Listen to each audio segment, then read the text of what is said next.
New মার্কেটের সামনে হঠাৎ একটা পিচ্চি মেয়ে বলে উঠল, বাবা বাবা দেখো ছেলেটা আমাকে চোখ মারছে।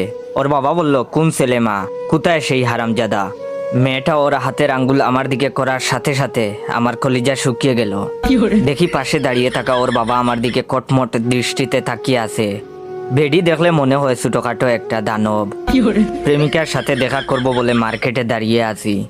ওই 4-5 বছরের পিচ্চি মেয়েটা আমাকে প্রথমেই চোখ মেরেছে।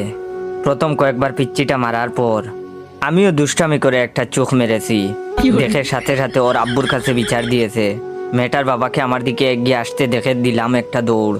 দেখি আমার পিছু পিছু মেয়েটার বাবাও ছুটে আসছে। এটা দেখার পর আরো জুড়ে দৌড় দিলাম, কিন্তু যতই দৌড়াতে যাই ততই প্যান্ট নিচের দিকে নেমে যায়। 2 হাত দিয়ে কোমরের 2 পাশের প্যান্ট ধরে আছি আর মার্কেটের মধ্য দিয়ে দৌড়াচ্ছি। মনে মনে নিজের বাপের উপর রেগে গেলাম। প্রত্যেকবার প্যান্ট কিনে দেওয়ার সময় এমন ঢিলে ডালা প্যান্ট কিনে দেয়, যার জন্য আমার এই দশা এখন। দৌড়াতে গিয়ে যদি প্যান্ট খুলে যায় তাহলে ইজ্জতের ফালুদা হয়ে যাবে। হঠাৎ বাসার লুঙ্গিটাকে খুব মিস করতে লাগলাম। লুঙ্গি পরে দৌড়ানোর মজাই আলাদা, বাতাসের প্রবাহ খুব কাজে দেয়। হঠাৎ সামনে প্রেমিকাকে দেখে কলিজা আরো শুকিয়ে গেল। আমাকে দৌড়াতে দেখে ও টাইটানিক সিনেমার মতো 2 হাত মেলে দাঁড়িয়ে রইল।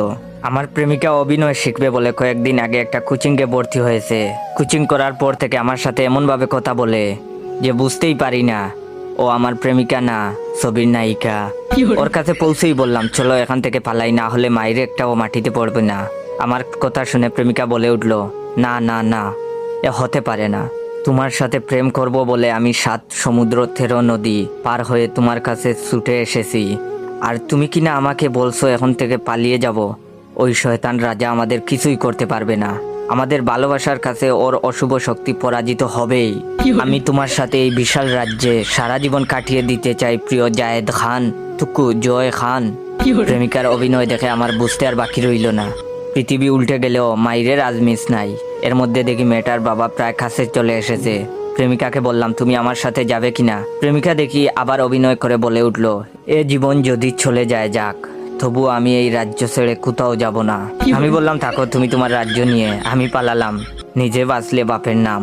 যেই দৌড় দিতে যাব ঠিক তখনই প্রেমিকা আমার শার্ট টেনে ধরে বলল, যেতে চাইলে যেতে দিব না, না না না যেতে দিব না, তোমায় হৃদমাজারে রাখিব, ছেড়ে দিব না। প্রেমিকাকে বললাম, আল্লাহর দোহাই লাগে আমাকে ছেড়ে দেও।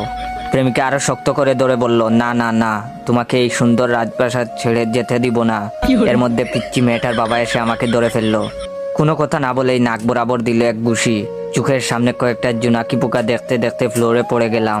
না, জ্ঞান হারাইনি তখনও, কিন্তু প্রেমিকা যখন লোকটাকে বলল, শয়তান ছেড়ে দে আমার জয়কে, তুই আমার দেহ পাবি কিন্তু মন পাবি না। বিশ্বাস করেন ভাই, এই কথা শোনার পর আমি জ্ঞান হারালাম।